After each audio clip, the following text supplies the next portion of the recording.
Graça, paz e alegria. Estamos na mensagem 345 desta sequência. E esta sequência, como nós não estamos em ano bissexto enquanto estamos elaborando esse conteúdo, termina em 365. Falta pouco. Até aqui o Senhor nos ajudou. Aleluia. A porção de hoje, recomendada para a leitura da Bíblia em um ano no plano sequencial, nos fará meditar de forma mais geral a respeito de dois livros da Bíblia, duas cartas de Paulo, Tito e Filemão. Então a leitura é o texto completo de Tito e o texto completo de Filemão. São livros curtos, são cartas curtas, é verdade, mas ainda assim, nossa mensagem será com base em dois textos da Bíblia. O ideal, segundo os estudiosos, seria unir Filemão com Colossenses, pois lá fala de Onésimo, fala do envio dele. Algumas pessoas até entendem entre os estudiosos que a igreja dos Colossenses se reunia na casa de Filemão. Mas parece que Paulo conhece Filemão. E na carta aos Colossenses, Paulo deixa aparecer, mostra que na verdade ele não os conhecia, apenas tinha ouvido falar a respeito deles, por exemplo, por conta de Epáfras. Epáfras teria dado notícias a respeito dos Colossenses a Paulo, que naquele momento ainda não conhecia. Tudo bem, ele poderia conhecer Filemão de outro momento, depois a igreja passou a se reunir na casa dele, ele não conhecia todos os irmãos, é possível. Como também é possível que as duas cartas tenham sido enviadas juntas, ou outras cartas foram enviadas juntas, mas para destinos diferentes.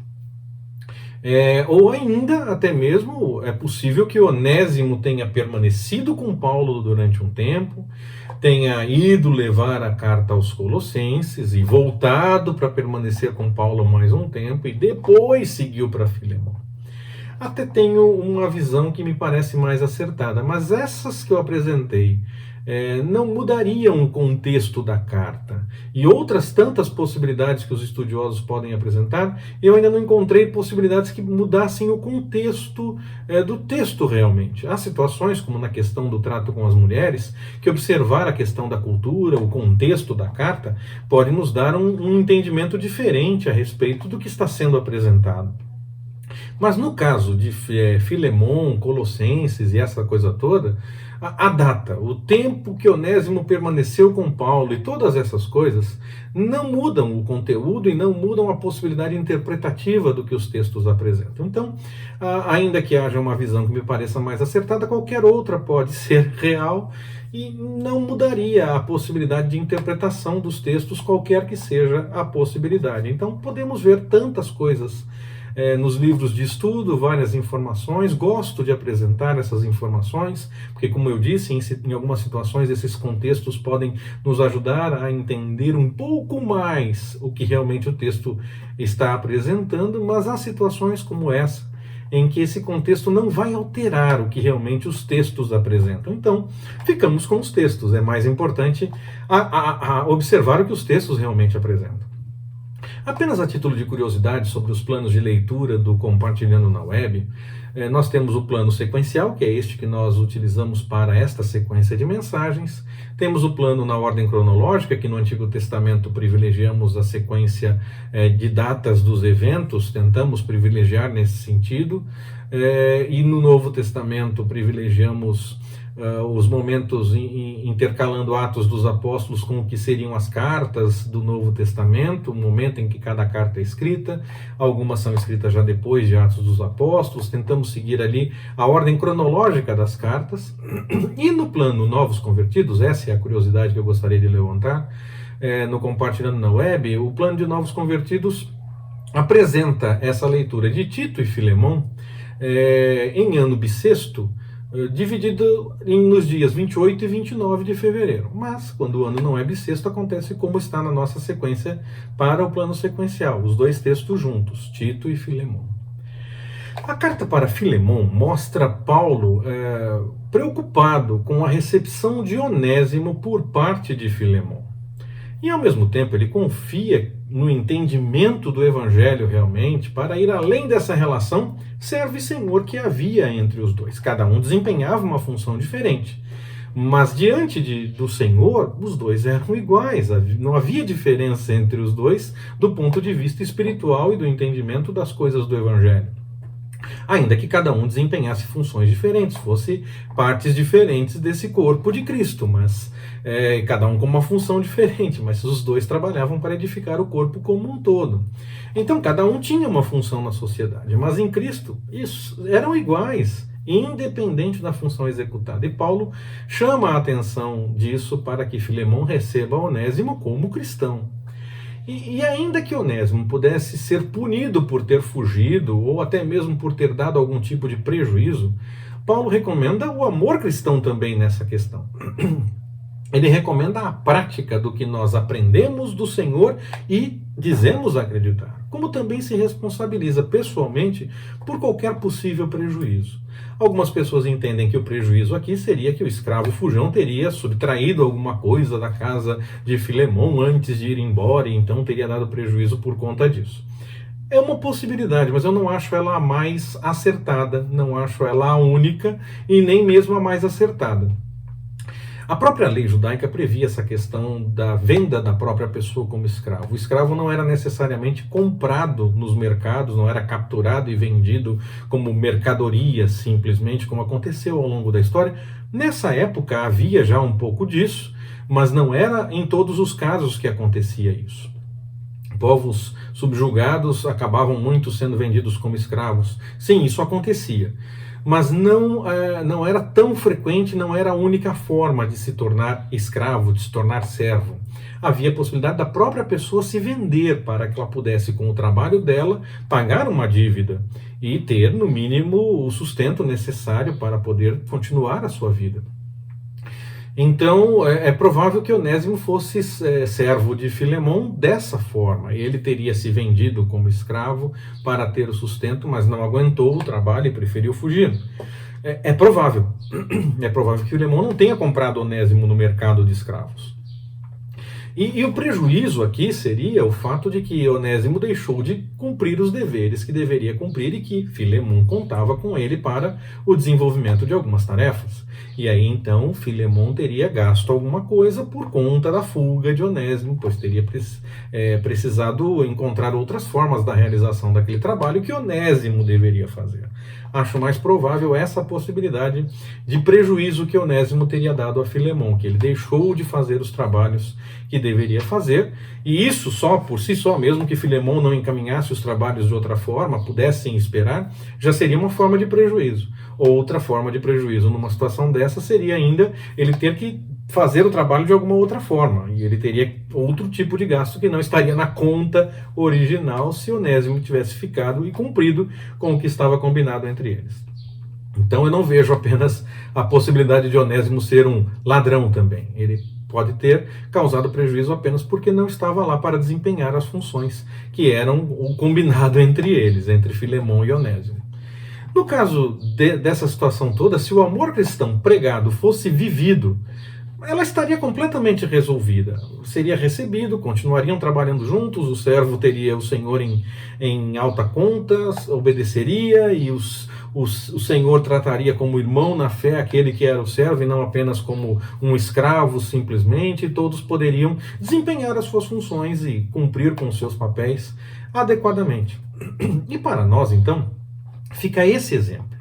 Nós precisamos colocar em prática o que nós pregamos. Esse era o chamado de Paulo para Filemão nessa carta, que ele colocasse em prática o amor cristão que ele pregava e que ele conhecia para com Onésimo também.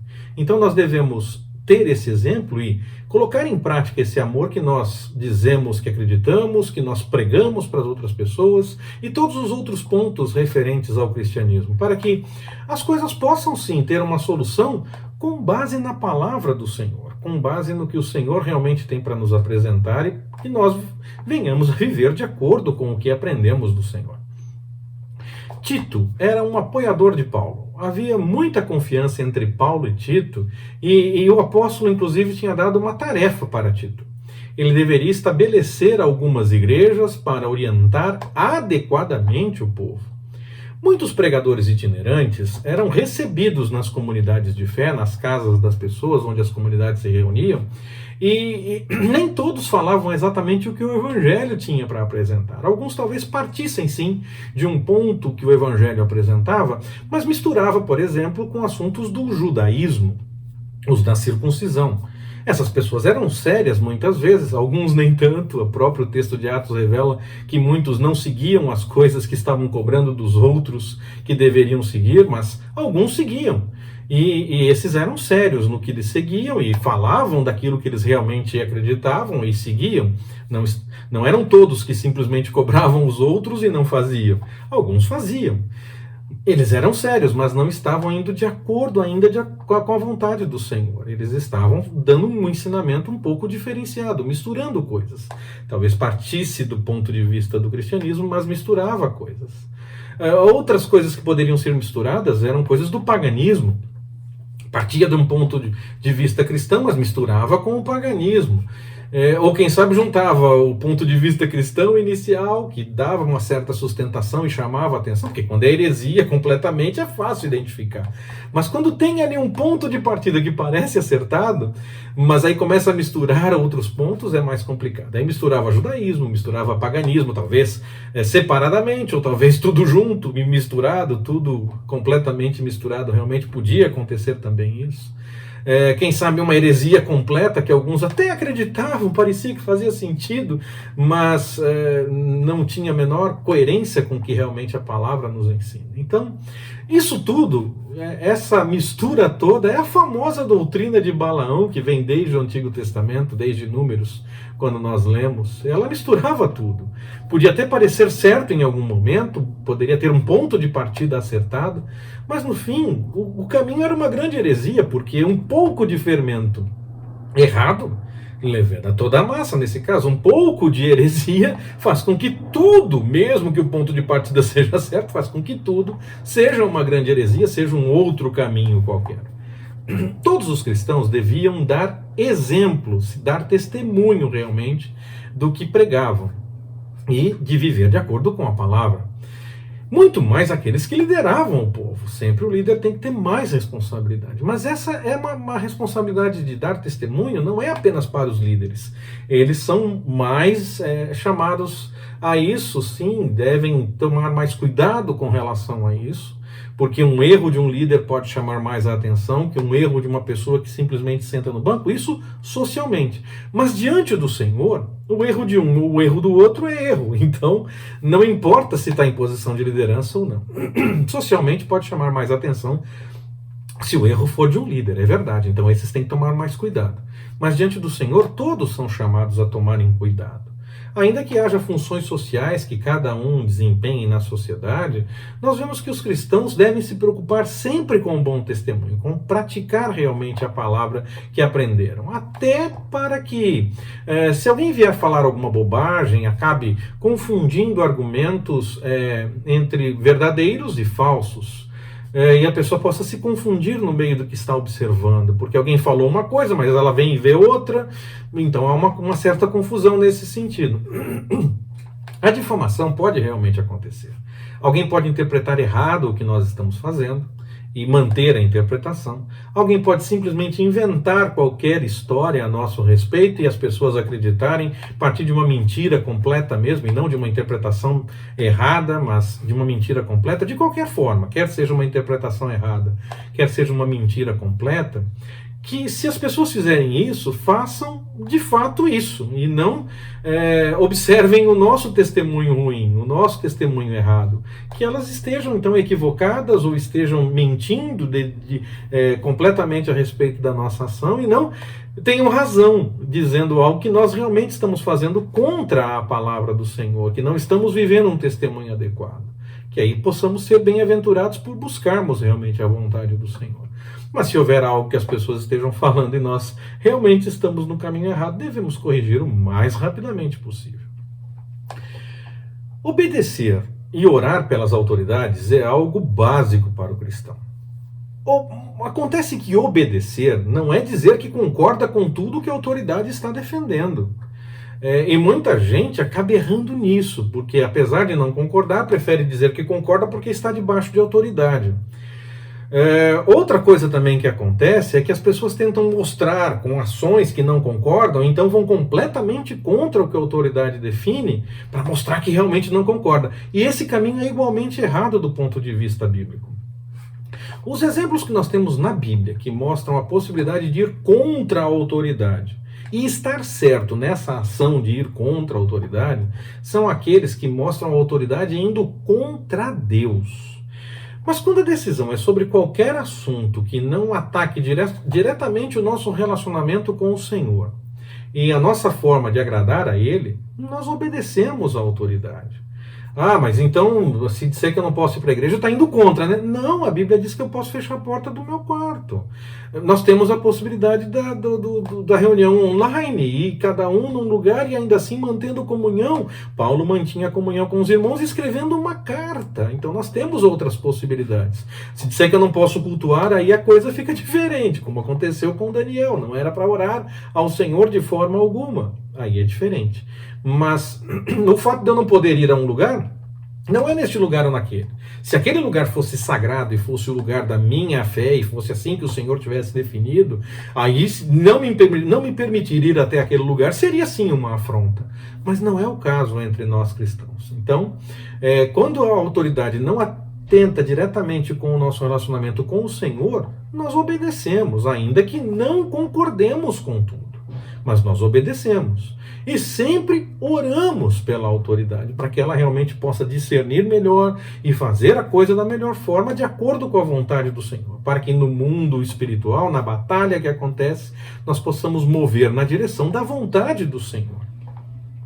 Nós podemos deixar claro que não concordamos na democracia, isso é possível, mas nós obedecemos ainda assim. Eu posso até dizer que eu não concordo com algumas coisas, mas ainda assim eu obedeço. Ou eu estou indo contra a minha fé, contra o que eu acredito realmente na Bíblia. É assim que eu entendo esse assunto da questão de autoridade. Nós já conversamos bastante a respeito disso nessa sequência. Você pode encontrar nas mensagens a respeito de Daniel ou de Romanos, falamos bastante a respeito desse assunto nesta sequência de capa a capa. Então, não vou além neste momento, já fizemos isso em outros momentos, mas precisava registrar mais algumas coisas nesse instante desta mensagem específica. Nós também precisamos tomar cuidados com aqueles que parecem sérios na pregação, mas na verdade não são sérios em sua pregação. Não vivem o que acreditam, o que dizem para as pessoas que devem viver. Ou até são sérios, vivem realmente o que estão falando, mas o que falam vai contra a vontade do Senhor. Ainda que a pessoa seja séria e viva aquilo que ela acredita, ela pode ser um exemplo de seriedade, mas não um exemplo diante do Senhor, porque está indo contra a vontade do Senhor. Ela pode ser séria, mas ainda assim está falando algo contra o que o Senhor realmente apresenta, então nesse caso nós temos que tomar cuidado. Podemos observar um exemplo de compromisso e de seriedade, mas nunca seguir o que a pessoa está apresentando, porque o que ela apresenta está errado, o que ela vive não está de acordo com a vontade do Senhor, então nós não seguimos esse exemplo. Os frutos precisam ser observados e esses frutos têm que ser comparados com o que a palavra apresenta. As cartas do Novo Testamento, inclusive, recomendam esse cuidado. Não recomendam que nós nos afastemos daqueles que são pecadores, porque a esses nós temos que pregar e testemunhar. Mas recomenda que nem saudemos aqueles que dizem ser religiosos, mas fazem a pregação de uma forma totalmente diferente. Partem, às vezes, de pontos comuns do que a própria Bíblia apresenta, mas acabam interpretando e indo além de forma diferente. Esses nós temos que tomar cuidado, é com esses que nós temos que tomar cuidado. Aqueles que não conhecem ainda a palavra, carecem da nossa pregação e do nosso testemunho para poderem chegar ao conhecimento da palavra do Senhor. Agora, aqueles que já dizem ser religiosos, mas na verdade não vivem de acordo com o que a palavra apresenta, esses nós temos que tomar cuidado. É isso que diz as cartas no Novo Testamento. Como é que nós fazemos isso, então, sem julgamento? Bom, primeiro, não definimos que porque um fez de um jeito, todos fazem. Cada situação é uma situação, cada pessoa é uma pessoa, observamos os frutos de cada um. Não é porque o pai fez de um jeito que o filho é igual. Então, começa por aí. Outra forma, outro encaminhamento que devemos dar, não é diferente, faz isso ou faz aquilo, mas outro encaminhamento também nessa direção, é observar com seriedade o confronto com a palavra do Senhor. Confirmar se realmente está falando o que a palavra apresenta, se está vivendo o que a palavra apresenta, ou se começa falando da palavra, mas desvirtua o entendimento completo. Aí é complicado, nós temos que nos afastar dessa situação. Também precisamos observar as coisas de acordo com a vontade do Senhor, e não de acordo com a nossa vontade, não de acordo com o que nos chama mais atenção ou o que nos parece mais certo. Devemos buscar de acordo com a vontade do Senhor, observando sempre os frutos que apontem na direção de viver de acordo com a vontade do Senhor e de pregar o que Ele realmente orienta. Se nós fizermos isso, nós conseguimos observar todas as coisas, cumprir as recomendações da palavra sem julgamento. Esse é o desafio, buscando realmente o discernimento com o apoio do Espírito Santo, com a revelação do Senhor. Que Ele nos abençoe. Forte abraço, até mais, permitindo o Senhor.